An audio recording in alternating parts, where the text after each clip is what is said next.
இன்றைக்கி ஒரு ஹெல்த்தியான வெஜிடபிள் தால் ரைஸ் எப்படி பண்ணுறதுன்னு பார்க்கலாமா? அதுக்கு ஒரு பவுலில் கொஞ்சம் ரைஸ் எடுத்துக்கிறேன், கொஞ்சம் துவரம் பருப்பு எடுத்துக்கிறேன்.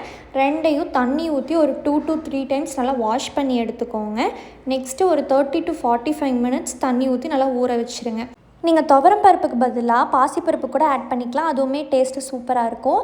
இப்போ ஒரு குக்கரில் கொஞ்சோண்டு கீ விட்டுக்கலாம். இப்போது இதில் நான் கொஞ்சம் சீரகம் ஆட் பண்ணிக்கிறேன், 2 பெப்பர் ஆட் பண்ணிக்கிறேன், அப்புறம் கொஞ்சம் ஆனியன் போட்டுக்கலாம். அடுத்து சின்னதாக ஒரு பல் பூண்டு ஆட் பண்ணிக்கிறேன். நெக்ஸ்ட்டு கட் பண்ணி வச்சுருக்க 1/2 டொமேட்டோ போட்டுக்கலாம்.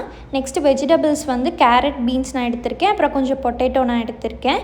இது எல்லாமே போட்டு நல்லா சாட்டே பண்ணி விட்டுக்கோங்க. நல்லா கொஞ்சம் ஃப்ரை ஆனதுக்கப்புறம் ஒரு 1 கப் வாட்டர் ஊற்றிக்கலாம்.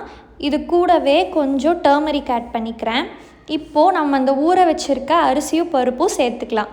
அரிசி பருப்பையும் போட்டதுக்கப்புறம் நல்லா ஒரு மிக்ஸ் பண்ணி விட்டு குக்கரை க்ளோஸ் பண்ணிவிட்டு ஒரு 6 to 7 விசில்ஸ் விட்டுட்டிங்கன்னா நம்மளோட வெஜிடபிள் தால் ரைஸ் ரெடி ஆயிரும்.